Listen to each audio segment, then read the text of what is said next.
wabarakatuh. Perkenalkan, nama saya Tizul Haida, NIM 120160007.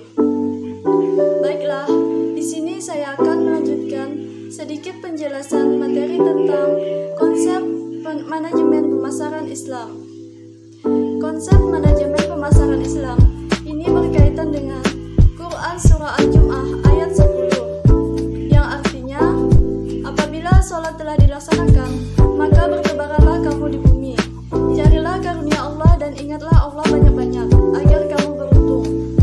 Pada ayat ini memiliki isi kandungan, yaitu mengingatkan kita betapa pentingnya sholat dalam kehidupan sehari-hari. Terlebih, ada banyak pahala yang bisa didapatkan jika melakukannya dengan ikhlas. Dan penting bagi setiap muslim untuk menyeimbangkan urusan dunia dan akhirat. Seperti dikatakannya, apabila sholat telah dilaksanakan, maka bertebaranlah kamu di bumi. Artinya, setelah sholat dilaksanakan, kita bisa kembali bekerja untuk mencari rezeki. Tetapi, ketika waktunya sholat, hentikan aktivitas duniawi dan berikan atensi penuh untuk menunaikan ibadah. Dan salah satu usaha yang dapat dilakukan adalah berdagang. Berdagang adalah salah satu kegiatan yang cukup sering dibahas di dalam Al-Quran, yang mana telah Allah jelaskan di dalam Quran Surah Al-Baqarah ayat 275, yang mana isi kandungannya adalah Allah menghalalkan jual beli dan mengharamkan riba. Riba itu mengambil keuntungan atau tambahan dalam proses transaksi jual beli atau pinjam meminjam yang bertentangan dengan ajaran Islam.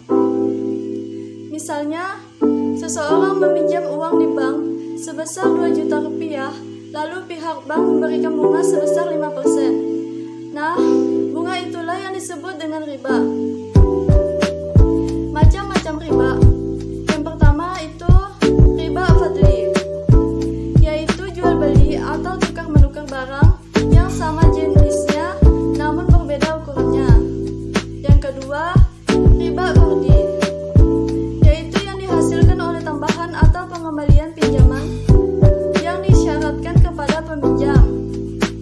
Kemudian yang ketiga, riba nasi'ah, yaitu mengambil keuntungan dari proses pinjam meminjam atau tukar menukar barang sejenis maupun berbeda yang disebabkan karena adanya keterlambatan dalam masalah pembayaran.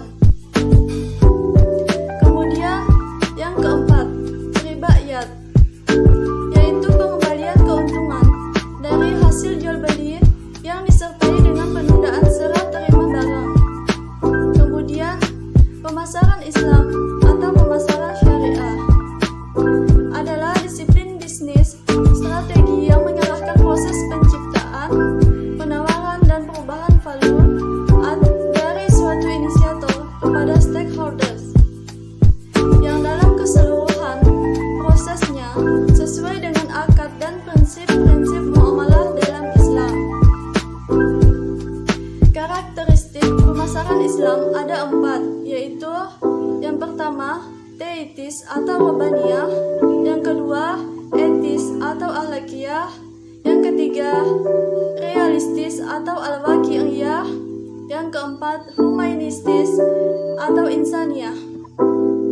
Etika pemasaran Islam adalah prinsip-prinsip syariah marketer yang menjalankan fungsi-fungsi pemasaran secara Islam, yaitu yang memiliki kepribadian spiritual atau takwa, jujur atau transparan, berlaku adil dalam bisnis atau al-adil, bersikap melayani, menepati janji dan jujur.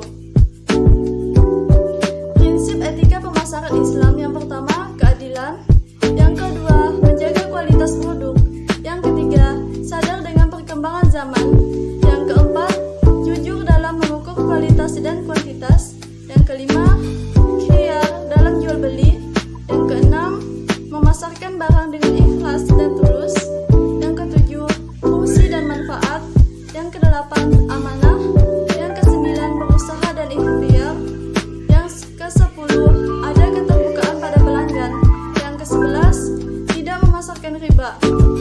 Kemudian konsep pemasaran itu sendiri adalah